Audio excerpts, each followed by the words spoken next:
మీ బంగారం తాకట్లో ఉందా? మీరు విడిపించుకోలేక ఇబ్బంది పడుతున్నారా? ఇంకెందుకు ఆలస్యం? ఆచారి గోల్డ్ ఈ నెంబర్స్కి కాల్ చేయండి, మీ డబ్బులు సేవ్ చేసుకోండి.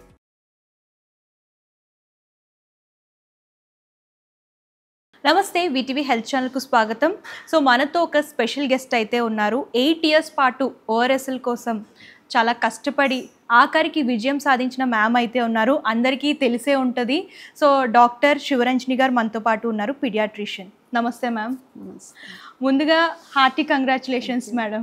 సో అసలు 8 years స్టార్టింగ్ నుంచి మీరే కదా మేడం పోరాటం చేశారు. అసలు ఎలా అనిపిస్తుంది ముందుగా? ఫస్ట్ నేను మీ అందరికీ చెప్పాల్సింది ఏంటంటే, నేను పోరాటం చేసింది ఓఆర్ఎస్ మీద కాదు.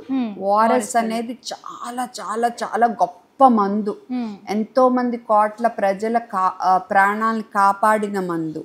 కానీ ఆ ఓఆర్ఎస్ అనే మందు పేరు పెట్టుకుని ORSL, rebalance with ORS, ORS fit, Glucon D active ORS, ఇండోఆర్ఎస్ ఇలా పెట్టేసుకుని పేర్లు యాక్చువల్గా ఓఆర్ఎస్లో ఉండాల్సిన దానికంటే 8 నుంచి 10 రెట్లు చక్కెర పెట్టేసుకుని మీరు విరోచనాలని వెళ్ళి, మీకు తెలుసు విరోచనాలప్పుడు ఓఆర్ఎస్ ఇవ్వాలని వెళ్ళి అడిగినప్పుడు ఇవి మీకు అమ్ముతా బిజినెస్ చేసుకుంటా, అంటే ఇవి మీ పిల్లల విరోచనాలు పెంచుతాయి, మీ తల్లిదండ్రుల షుగర్ లెవెల్ ఇంకా పెంచుతాయి, షుగర్ జబ్బు ఉన్నాళ్ళయి, పసిపిల్లలు చక్కెర జబ్బున్నాళ్ళు వాళ్ళవి కూడా చక్కెర శాతం పెంచుతాయి, ఇంకా ఇంకా డీహైడ్రేట్ అయిపోయి బీపీ డౌన్ అయిపోయి ప్రాణాలని ప్రమాదంలో పెట్టొచ్చని తెలిసి కూడా ఇదే పేరుతో మేము అబ్జెక్షన్స్ ఎన్నిసార్లు చెప్పినా పేరు మార్చకుండా, బ్రాండ్ నేమ్ మార్చకుండా ఫార్మసీస్లో, హాస్పిటల్స్లో, స్కూల్స్లో ఎక్కడ పడితే అక్కడ వ్యాపారం చేస్తా ఉన్నారు. అందుకని ఆ బాధతో అది చూసి అసలు ఇది ఎంత అన్యాయం, అసలు ఎంత అన్యాయం అనిపించి నేను ఈ ఫైట్ మొదలు పెట్టాల్సి వచ్చింది. యాక్చువల్గా దీనివల్ల వచ్చే సైడ్ ఎఫెక్ట్స్ ఏంటి మేడం? ఎంత ప్రమాదకరం ఇది సాధారణమైన మనుషులు తీసుకుంటే? సాధారణంగా మీకు ఏ ప్రాబ్లం లేదు, ఇవాళ మాజా తాగారు, థమ్స్అప్ తాగారు అనుకోండి, ఏమవుతుంది? ఏమవ్వదు. అలా ఇది తాగినా ఏమవ్వదు. ఇప్పుడు మాజాలో కంటే కూడా ఇందులో చక్కెర ఎక్కువ ఉంది, ఓఆర్ఎస్ఎల్ చాలా ఆటిల్లో, ఓకే, కానీ కొంచెం సోడియం అది ఉంటుంది. సో మీరు నీరసంగా ఉన్నప్పుడు ఇప్పుడు మాజా తాగినప్పుడు వెంటనే కొంచెం సులువుగా అనిపిస్తుందా? అలా ఇది కూడా ఇంకొంచెం బాగా సులువుగా అనిపించవచ్చు. కానీ ఏమవుతుంది, ఇందులో ఉన్న చక్కెర వల్ల మీరు మాటికి యూరిన్ వెళ్తారు. సో ఇంకా హైడ్రేషన్ ఫీల్ అవటానికి బదులు డీహైడ్రేషన్ ఫీల్ అవుతారు, ఇంకా తాగాలనిపిస్తుంది. సో ఈవెన్ మామూలుగా కూడా వీళ్ళు ఆర్సెల్ అని అడ్వర్టైజ్మెంట్లు ఇప్పిస్తున్నారు ఇన్ఫ్లుయెన్సర్తో. రోజు నువ్వు నీరసంగా ఉన్నప్పుడు తాగని రోజు 5 స్పూన్లు చక్కెర ఎలా తాగుతారమ్మా మీరు? ఇప్పుడే అసలు ప్రైమ్ మినిస్టర్ గారు ఒబెసిటీ గురించి ఫైట్ చేద్దాము, షుగర్ జబ్బులు కంట్రోల్లో పెట్టుకుందాము షుగర్ని ఇలా చెప్తున్నారు కదా. సో మీరు ఈవెన్ రెగ్యులర్గా కూడా ఇది తాగటానికి మంచిది కాదు. Okay ma'am. సో మేడం, మీరు 8 years క్రితం స్టార్ట్ చేశారు కదా, ఎలా స్టార్ట్ చేశారు? మీరు దీన్ని ఎలా అబ్జర్వ్ చేశారు? అసలు ఇందులో ఇంత షుగర్ కంటెంట్ ఉందని దీని గురించి అంటే మాకు సింపుల్, మేము ట్రైనింగ్ అప్పుడు కానీ ఎప్పుడైనా కానీ మాకు క్లియర్గా కనపడుద్ది. విరోచనాలు వచ్చినప్పుడు మనం ఓఆర్ఎస్ ఇస్తే ఆ బిడ్డ ఇంప్రూవ్ అవ్వటం చూస్తాం. అలాంటిది పిల్లలందరూ వరుస అవుతున్నారేంటి? ఎప్పుడు పెద్ద అడ్మిషన్స్ లేని డాక్టర్ నేను అడ్మిషన్స్ లేకుండా మేనేజ్ చేస్తాను. అలాంటిది నేను చూసుకునే పిల్లలు ఎక్కువ హాస్పిటల్లో చేరుతున్నారేంటి అని ఒక అబ్జర్వేషన్ వల్ల పేరెంట్స్ని పిలిచి అసలు మీరు ఏమి ఇస్తున్నారమ్మా అంటే అప్పుడు చూపించారనమాట. ఈ యాపిల్ బొమ్మ ఉంది, ఓఆర్ఎస్ఎల్, ఓకే. అప్పుడు అర్థమైంది, బాబ్రే ఇంత మోసం చేస్తారా ప్రజల్ని, అసలు ఇంత బిజినెస్ కోసం ఇంత తెగిస్తారా అని అప్పుడు అనిపించింది అనమాట.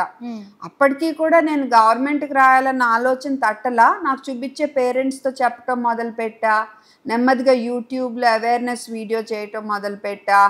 తర్వాత 2021 నుంచి అథారిటీస్కి రీచ్ అవటం మొదలుపెట్టా. ఎప్పుడైతే వాళ్ళు 8 April 2022లో ఆర్డర్ ఇష్యూ చేసి ఓఆర్ఎస్ అనేది ఇటు మీద వాడకూడదని ఇష్యూ చేసి వెంటనే 2 నెలల్లో మరి ఏ ప్రెషర్ తలొగ్గి చేశారో మీరు వాడుకోండి కానీ కింద this is not an ORS, ఇది ఓఆర్ఎస్ కాదు అని రాసి అమ్ముకోండి అని ఎప్పుడైతే వాళ్ళు అన్నారో అప్పుడు మటుకు ఇంకా నాకు వేరే ఇంకా జ్యుడిషియరీని ఆశ్రయించడం తప్ప, కోర్టును ఆశ్రయించడం తప్ప నాకు వేరే మార్గం కనపడలా. అందుకని సెప్టెంబర్ 2022లో పిల్లేసా తెలంగాణ హైకోర్టులో. తర్వాత సోషల్ మీడియా ద్వారా ప్రెషర్ అయితే కంటిన్యూ చేస్తా ఉన్నాను, గవర్నమెంట్కి లెటర్స్ రాస్తానే ఉన్నాను. సో ఈ సోషల్ మీడియా వల్ల సపోర్ట్ వచ్చింది. Endocrine society of India women paediatricians forum అయితే లాస్ట్ ఇయర్ నా పిల్లులో జాయిన్ అయ్యారు. ఇండియన్ అకాడమీ ఆఫ్ పీడియాట్రిక్స్ వల్ల ఇంత సపోర్ట్ కూడా రాలా నాకు. ఇన్ఫ్యాక్ట్ ఈ కంపెనీలు వాళ్ళ ప్రోగ్రామ్స్ అవి కాన్ఫరెన్సెస్ అవి స్పాన్సర్ చేస్తాయి. అది వాళ్ళు ఇంక కంపెనీస్ నుంచి అలాంటి కంపెనీస్ ఎవరైతే పిల్లల ప్రయోజనాలకి అగెయిన్స్ట్ వెళ్తున్నారో వాళ్ళ నుంచి స్పాన్సర్షిప్స్ తీసుకోకూడదు అనేది కూడా నేను గట్టిగా చెప్తున్నాను. సో ఏదైనా ఈ సోషల్ మీడియా ప్రెషరు, ఈ కాఫ్ సిరప్ ఉదంతం జరిగినాక మనం అథారిటీస్ని గట్టిగా మీరు ఇన్నేళ్ళు ఎందుకు మేల్కోలేదు, ఇంతమంది పిల్లలు చనిపోయారా, మరి ఈ ఓఆర్ఎస్ అని పేరు పెట్టుకుని దొంగ వ్యాపారం చేస్తున్న వాళ్ళ సంగతి ఏంటి అని గట్టిగా ప్రశ్నించినప్పుడు ఐ థింక్ ఈ ఆర్డర్ వచ్చింది. అంటే ఇప్పుడు చాలా మందికి ఎడ్యుకేటెడ్ వాళ్ళకైతే అర్థమవుతుంది, ఇప్పుడు అన్ఎడ్యుకేటెడ్ వాళ్ళు కూడా కొంచెం నీరసం వచ్చినా కూడా ఓఆర్ఎస్ఎల్ తీసుకుంటున్నారు. సో వాళ్ళని అంటే గైడ్ చేయడానికి ప్రభుత్వం ఇంకా ఎలాంటి ప్రభుత్వం బాగా చేయాలి. ఏం చెప్పాలి, మీకు మెయిన్లీ మోషన్స్, మీకు జ్వరాలు, డెంగ్యూ ఇవి ఉన్నప్పుడు ఎలాంటి లిక్విడ్స్ తాగాలనేది అవగాహన కలిగించడానికి అసలు WHO ఫార్ములా ఓఆర్ఎస్ అంటే ఏంటో మన దేశంలో 4 గ్రాముల ప్యాకెట్లు దొరుకుతాయి, 20 గ్రాముల ప్యాకెట్లు దొరుకుతాయి. 4 గ్రాములు అయితే 200 మిల్లీ నీళ్ళల్లో, 20 గ్రాములు అయితే లీటర్ నీళ్ళలో కలిపి పెట్టుకుని 24 గంటలు వాడుకోండి. ఇవేం దొరకకపోతే చిటికెడు ఉప్పు, 1 టీ స్పూన్ అంటే 5 మిల్లీ స్పూన్ చక్కెర 200 మిల్లీ నీళ్ళలో కలిపి తయారు చేసుకోండి. లేదా 1/2 టీ స్పూన్ ఉప్పు, 6 టీ స్పూన్ చక్కెర లీటర్ నీళ్ళలో కలిపి తయారు చేసుకోండి అని అన్నీ. ఇప్పుడు అవేర్నెస్ రేస్ చేయటం ఈజీ కదమ్మా, గవర్నమెంట్ అనుకుంటే ఎంతసేపు అది రేస్ చెయ్యాలి, ఇది వాడాలి. అండ్ మీరు కొనుక్కున్నప్పుడు WHO రికమెండెడ్ ఫార్ములా అని రాసుందో లేదో చూసుకోండి. ఇవన్నీ వాళ్ళు అవేర్నెస్ రేస్ చేయాలి. ఓకే మ్యామ్, అదే మీరు ఇందాక అన్నారు కదా, కాఫ్ సిరప్స్ కానివ్వండి, హై డ్రగ్స్ డోసేస్ కానివ్వండి, యాంటీబయాటిక్స్ కూడా పిల్లలకి ఇస్తూ ఉంటారు. దీనివల్ల పిల్లలకి ఎలాంటి ప్రమాదం కలిగే అవకాశం ఉంది? ఫస్ట్ ఆఫ్ ఆల్ ఏంటంటే అమ్మా, మన వాళ్ళు చాలా మంది మెడిసిన్స్ అటు ఇటు ఇలా పెట్టేస్తారు, పిల్లలు గబుక్కుని తాగేస్తారు. తాగేయటం వల్ల చాలా ప్రమాదం అయిపోతుంది ఫస్ట్. సో మందులు పిల్లలకి అందుబాటులో కనపడేట్టు ఉండకూడదు. ఓకే. అండ్ రెండోది తర్వాత రెండో విషయం ఏంటంటే ప్రతి మందు మెడికల్ షాప్కి వెళ్ళి కొనుక్కునేట్టు ఉండకూడదు. ఓకే. Only qualification. ఇప్పుడు ఈ మెడిసిన్స్ మోడర్న్ మెడిసిన్ అంటే ఎలోపతి మెడిసిన్ మందులు అయితే ఓన్లీ మోడర్న్ మెడిసిన్ డాక్టర్ రాస్తే ఇచ్చేట్టు ఉండాలి. మన ఓళ్ళల్లో ఏంటంటే చాలామంది 12th పాస్ ఇలాగా RMPలుగా ప్రాక్టీస్ చేస్తా హై డోస్ యాంటీబయాటిక్స్ రోజుకొకసారి, హై డోస్ స్టీరాయిడ్స్ రోజుకొకసారి అలా ఇస్తున్నారు. మొన్న కూడా ఒక చైల్డ్ డెంగ్యూ జ్వరం ఉన్నవాడికి వాడికి ఇవ్వాల్సిందల్లా ఓన్లీ పారాసెటమాల్, జ్వరానికి బాగా రెస్ట్, బాగా లిక్విడ్స్, వార్నింగ్ సైన్స్ గురించి ఎక్స్ప్లెయిన్ చేసి సిక్ అయితే హాస్పిటల్లో చేర్చటం.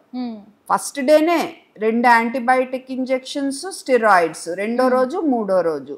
మన దగ్గరికి వచ్చేసరికి నేనన్నా ఏం లేదు, ఇది ఆల్రెడీ బాబు కోలుకుంటున్నాడు, ఇంకేం వద్దమ్మా, జస్ట్ నాకు ఫాలో అప్ అవ్వండి అని చెప్పా. ఓకే. సో ఇలా చాలా దారుణంగా ఉంది పరిస్థితి. సో అసలు first of all drug regulator multiple combination ఉన్న డ్రగ్స్ ఉన్నాయి, ఫార్ములేషన్స్ అవాయిడ్ చేయాలి. టూ మెనీ బ్రాండ్స్ వద్దు, మంచి క్వాలిటీ మెయింటైన్ చేస్తా కొన్ని స్టాండర్డ్ బ్రాండ్స్ ఉంచండి. ఎంత బాగుండాలంటే మేము అసలు బ్రాండ్ పేరు రాయాల్సిన అవసరమే రాకుండా ఆ మందు పేరు రాస్తే ఏ బ్రాండ్ కొన్నా అంత బాగుండాలి, ఆ మందు బాగా పనిచేసేట్టు ఉండాలి. అండ్ ఒక్కొక్క దాంట్లో ఒక్కొక్కటి ఉండేట్టే చూడండి. దిస్ ప్లస్ దిస్ ఇలా కాంబినేషన్ వల్ల కూడా చాలా ప్రమాదాలు జరుగుతున్నాయి. అండ్ డాక్టర్ ప్రిస్క్రిప్షన్ లేకుండా ఒక్క పారాసెటమాల్ జ్వరం కంట్రోల్, ఈ WHO రికమెండెడ్ ఫార్ములా ORS ఇలాంటి మ్యాక్సిమం ఎలర్జీది ఏదన్నా ఒకటి తప్ప ఇష్టం వచ్చినట్టు మందులు ఏ పడితే అవి తీసుకునే పరిస్థితి ఉండకూడదు. అండ్ తల్లిదండ్రులు కూడా చిన్న దగ్గుకి తుమ్ముకి అన్నిటికీ మందులు ఏంటమ్మా, ఏమన్నా దగ్గు జలుబు ఉంటే కొంచెం వెచ్చబట్టద్దండి, ఆవిరి మట్టుకు డైరెక్ట్గా ఇవ్వద్దు, ఒళ్ళు కాలే సమస్యలు వస్తాయి. సో రూమ్లో ఆవిరి నింపి కాసేపు కూర్చోపెట్టండి. ముక్కు బ్లాక్ ఉంటే సెలైన్ నోస్ డ్రాప్స్ అని దొరుకుతాయి మీకు, బ్లాక్ క్లియర్ చేయటానికి అంతవరకు వేయొచ్చు. వెచ్చబట్టతో అద్దొచ్చు. విక్స్లో రాసేయద్దు, యూకలిప్టస్ ఆయిల్స్, విక్స్, ఈ క్యార్వాల్ ప్లస్ ఇలాంటివన్నీ ఓవర్ అయినాయి అనుకో, ఎక్కువ పీల్చేసుకున్నా లేదా ఈ పొరపాటు నాళ్ళు మింగిన కర్పూరము ఇవన్నీ ఫిట్స్ వచ్చే రిస్క్ ఉంటుంది. ఆస్మా జబ్బులు ఎక్కువ అయ్యే రిస్క్ ఉంటుంది. సో సింపుల్గా ఉండండి. ఎక్కువ ఏమైనా ఆయాసం ఉన్నా, హై జ్వరం ఉన్నా, జ్వరం 5 రోజుల పైన ఉన్నా, మరీ చంటి బిడ్డ అయినా, మరీ డల్గా ఉన్నా అప్పుడు హాస్పిటల్కి వెళ్ళండి. చెవి నొప్పి వస్తే వెచ్చబట్ట అద్ది పారాసెటమాల్, జ్వరానికి ఇచ్చే పారాసెటమాలే ఇవ్వచ్చు. పొట్ట నొప్పి ఉందనుకో వెచ్చబట్టతో అద్ది కాస్త మోషన్ ఫ్రీగా వెళ్ళేట్టు చూసుకోండి. అప్పటికి తగ్గకపోతే హాస్పిటల్కి వెళ్ళి డాక్టర్ చెప్పినట్టు చేయండి తప్ప సొంతగా మీరే డిసైడ్ అయిపోయి మీరే మందులు ఇచ్చేసి 2-3 రకాల మందులు ఇచ్చేసి వాళ్ళకి ఓవర్ డోస్ అయిపోయి వాళ్ళని రిస్క్లో పెట్టేసి మళ్ళీ యాంటీబయాటిక్స్ అవసరం లేకుండా ఇచ్చేసి దానివల్ల మీ పిల్లలకి నిజంగా యాంటీబయాటిక్స్ అవసరమైనప్పుడు పనిచేయవు. మీ పిల్లలకే కాదు, ఈ దేశంలో బోళ్ళంత మందికి పనిచేయవు. చాలామంది ఇప్పుడు యాంటీబయాటిక్స్ పనిచేయక చనిపోతున్నారు. సో అనవసరంగా యాంటీబయాటిక్స్ ఇవ్వద్దు. సో ఇవన్నీ మీకు తెలియాలి. ఇది గవర్నమెంట్ బాగా అవేర్నెస్ క్రియేట్ చేయాలి, మీకు అవగాహన అనేది. సో మ్యామ్, ఇప్పుడు వింటర్ సీజన్ వస్తుంది, పుట్టిన పిల్లలకి ఎలాంటి జాగ్రత్తలు తీసుకోవాలి, తల్లిదండ్రులు ఎలాంటి కేర్ తీసుకోవాలి మ్యామ్? వింటర్లో ప్రత్యేకించే కాకుండా కూడా ఎప్పుడైనా అమ్మ అప్పుడే పుట్టిన పిల్లలు తొందరగా వాళ్ళు వెచ్చదనం, శరీరం వెచ్చదనం మెయింటైన్ చేసుకోలేరు. అందుకని మనం చుట్టూ రూమ్ కానీ వెచ్చగా ఉంచటం, వాళ్ళకి వేసే బట్టల ద్వారా వాళ్ళని వెచ్చగా ఉంచటం చాలా ముఖ్యం. సో మన చేతి వెనక భాగంతో వాళ్ళ అరచేతిని అరిపాదాన్ని మనం ఇలా పట్టుకుని చూస్తే వెచ్చగా ఉండాలి, వేడిగా ఉండకూడదు, చల్లగా ఉండకూడదు. అండ్ పుట్టిన పిల్లలకి జనరల్గా కేర్ ఏంటంటే తల్లిపాలు పుట్టిన గంటలోపే మనం ఎస్టాబ్లిష్ చేస్తే వాళ్ళకి మంచిగా తల్లిపాలు అందుతాయి. ఎక్కువ తల్లి దగ్గర ఉంటే బాగుంటుంది. పడుకోబెట్టడం బోర్లా పడుకోబెట్టకూడదు, వెళ్ళకిలా గట్టి బెడ్ మీదే పడుకోబెట్టాలి. థ్యాంక్ యూ మేడం, మీ విలువైన సమయాన్ని వెచ్చించి మా కోసం మంచి ఇన్ఫర్మేషన్ ఇచ్చినందుకు థ్యాంక్ యూ. సో చూసారు కదా, ఇదండి వాటి స్పెషల్ వీడియో. మరొక వీడియోతో మళ్ళీ కలుద్దాం. అంతవరకు చూస్తుంది. Thank you.